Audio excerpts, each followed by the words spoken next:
This whole, oops, I got to turn it on. I had a problem a couple weeks ago. I was in Twin Falls, Idaho, and, yeah, am I on now? Am I on now? Okay, that's another problem. It's on here. Okay. Oh my God. I was in Twin Falls, Idaho, and they did a sound test. How's that work in the back? More? More? Can we have more, please? How's that? Okay. Geez Louise. This is a problem. Anyway, I was in... Oh, God. And everything's disappeared. This is actually a performance art piece about the relationship between humans and technology. So, thank you very much. Good night. Anyway, I was in Twin Falls, Idaho, and we did the sound test about 20 minutes before I was supposed to go out, and then I'm just hanging out backstage, and I started getting kind of nervous. And so I go to the bathroom, and you can see where this is going. And fortunately, right before any damage was done, I realized I was still wired for sound. And then the other thing I want to mention about audio systems is I was in Syracuse, New York the other day, and and we couldn't get the audio system to work. And I don't think that you can really say that you've lived until you've seen a half dozen anarcho-primitivists try to handle an AV system. It was not pretty. Oh, I want to say one more thing too. And you're seeing already why my books are written in nonlinear fashion. That so who were the nasty sponsors? It was Nike. Who else? PGE? Enron? Oh my God. Okay, so here's the deal. I went to University of Nebraska last year, and then I was going to go back this year, but this year they couldn't get the same sponsor, so they were going to have Pepsi sponsor me. And they were going to have this big banner behind me. And I'm thinking, do I want to do this?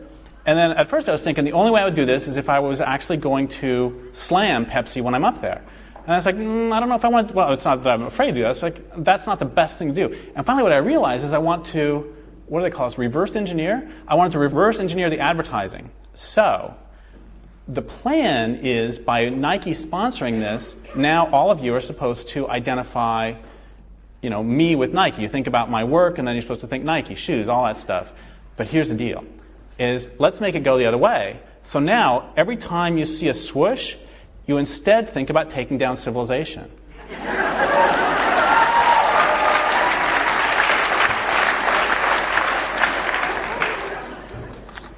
This, by the way, is how I know we're not going to have a revolution. Because if people will pay for water and plastic, they will suffer any indignity. We eventually will have a talk, don't worry. Okay. So, oh man, you missed a bunch of really good jokes. I'm sorry about that. So there's people in the back who still can't hear. Can we turn it up a little more? The people like in the front, it's like a Who concert. And don't worry, I'm not going to do the won't get fooled again scream.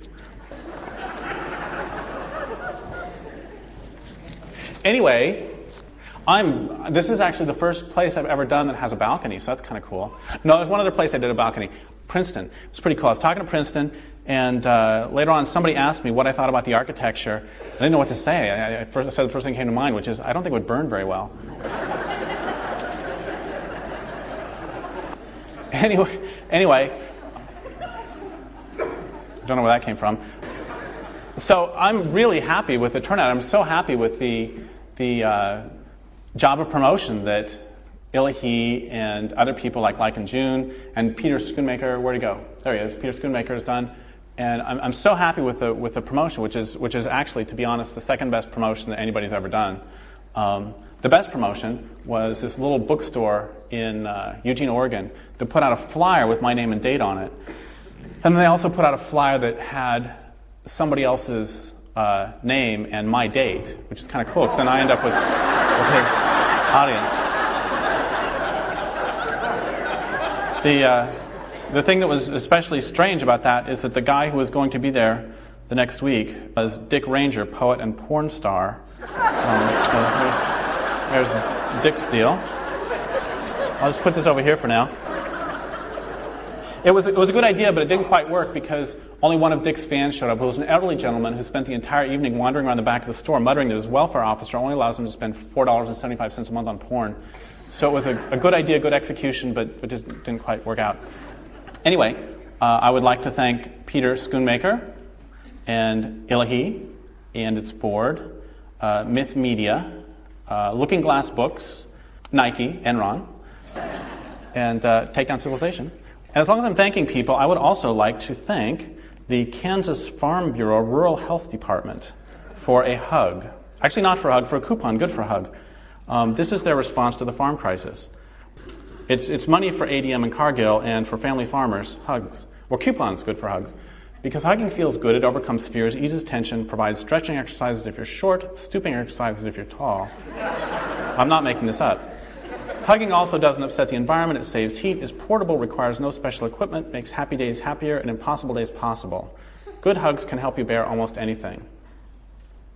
So, your family, well, you are losing the land that your great-grandparents worked, and your grandparents and your parents, and your family's gone, and you got 2 empty bottles of Jack Daniels on the floor and a shotgun across your lap, wondering whether to put it in your mouth, and it's okay, because the Kansas Farm Bureau Rural Health Department is there for you. Okay, I'm not really sure what we should do tonight. I was thinking that, is I had a couple ideas. I was thinking that since we live in a democracy, that we would go ahead, that's actually my best joke of the night.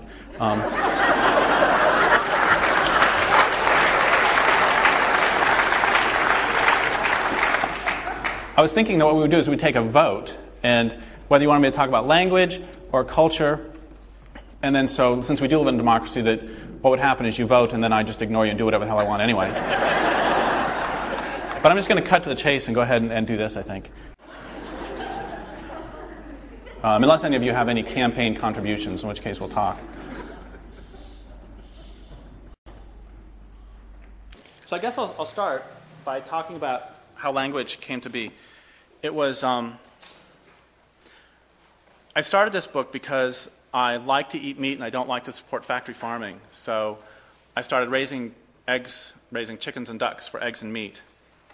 And I would also hunt and fish, although to be honest, hunting didn't actually bring in any calories. It was quite the opposite. I'm a terrible hunter. Well, it depends on your perspective. From the perspective of deer, I'm actually one of the best hunters in the world. The only thing I ever get is lost. I usually get my limit of that the first day of the season. My friends will say, okay, we're going to go hunt this cane over here, Derek. You go over here, get lost. We'll meet you at the end of the day. And similarly, I didn't gain that many calories from the chickens and ducks because killing is very difficult for me. And so I actually ended up becoming known as something of a Dr. Kevorkian of the chicken world. I would wait until they're almost dead, and then I would ask them to sign consent forms, and then I would kill them. And I don't know if you've ever had a fried chicken that died of old age, but my jaws actually are still sore. So I was raising the chickens and ducks, and soon enough coyotes started coming to take them. And I tried a bunch of things to get them to stop, and nothing I tried seemed to work. Until one day, more out of frustration than anything else, I shouted out, please don't eat the chickens. If you don't eat the chickens, I'll give you the head, feet, and guts when I kill one. And also, please remember my work in defense of the wild. I wanted to make them feel guilty, too.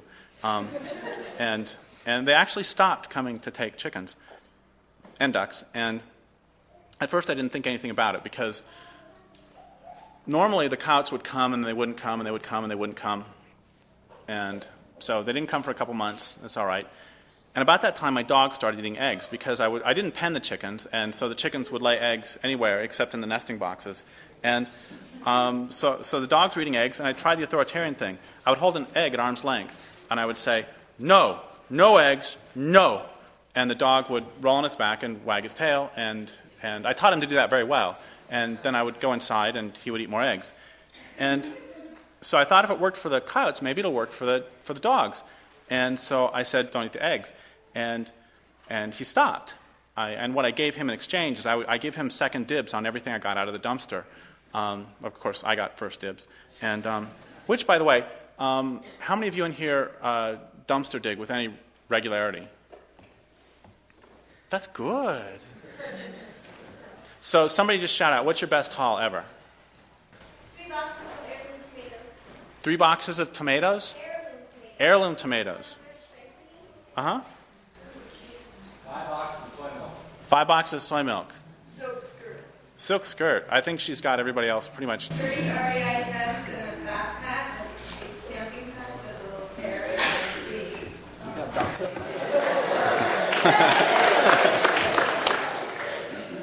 Do you still want to have your hand raised? 150 pounds of organic tofu or a 50-pound brick of dried cherries.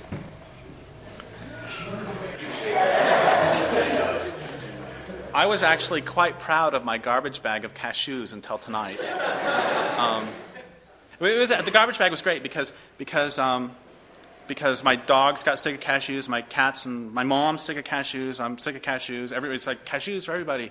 What are you gonna do with a garbage bag of cashews? I'm jumping ahead in the story, but the deal that I eventually worked out with the coyotes perfectly was that the coyotes, because I almost never killed the chickens, so I wasn't giving them head, feet, and guts, and so it just wasn't. They would like come to this hill across the way, and they would look at me, and I could tell they were saying like, I'd say, okay, the guts in the mail, and they'd say, yeah, you've told us that before, and so what eventually worked is I would give them organic gourmet baguettes every day, and then they never came after the chickens again after that. And also, I got to say this, that my dogs have this thing where, like, the stick game, my dogs won't play that because I got so used to, I would throw organic gourmet baguettes for them. And so nowadays, if I throw anything that's not edible, they look at me like, what are you doing? You think we're stupid? Anyway, back to the story. Oh, one other thing is one time I got 30 half gallons of ice cream. And so my chickens were eating cookies and cream for the next week. Oh, one more thing. Oh, 2 more things. One thing is I would get like a whole truckload of watermelons sometimes, and I felt just like a Roman emperor or something because I would pop them open and I'd eat one bite of the heart, and then I would throw the rest away to the chickens, and it was so decadent. I loved it. And then the other story I want to say about that is that up until last December, I taught at Pelican Bay State Prison, Supermax, Northern California, and it was really interesting. One of the things I found I had in common with my students is this love of dumpster digging, and one of my students used to be an industrial diver, where he used to go into the dumpsters outside the computer manufacturing plants in Silicon Valley to take the precious metals. And then he started thinking, so if this is what they got on the outside, what do you think they have on the inside? Which, of course, is how he ended up in my class. And then I had another student who used to dumpster dive outside Toys R Us. He would take the defective toys and then fix them up and give them to the kids. He lived in a very poor neighborhood. Give them to the kids in his neighborhood, like you'd give them peg leg Barbie. And he had a song, and he'd sign him to the kid from Dr. D, Dr. Dumpster. And he had this song to the tune of Ghostbusters. I only remember one line of it, which I'm going to now inflict on you, which is, "We ain't afraid of no trash." Anyway, now we're going back to the story. So the dogs stopped eating eggs as soon as I asked. I thought that's pretty amazing. And I called up this friend of mine, Jeanette Armstrong, who's an Okanagan Indian. She's a writer and activist. And I said, I don't know what to make of this. And she said, yes, you do. I said, but this whole interspecies communication thing is so easy. And she started laughing and said, we've been trying to tell you that for 500 years now. And she also said that the fundamental difference between Western and indigenous ways of being is that even the most open-minded Westerners generally view listening to the natural world as a metaphor as opposed to the way the world really works. So we in the West, if we want to listen to a stream, we might go electroshock it and see how many fish go belly up, instead of taking our shoes and socks off and go putting our feet in and just saying, hey, what's up? Oh, I got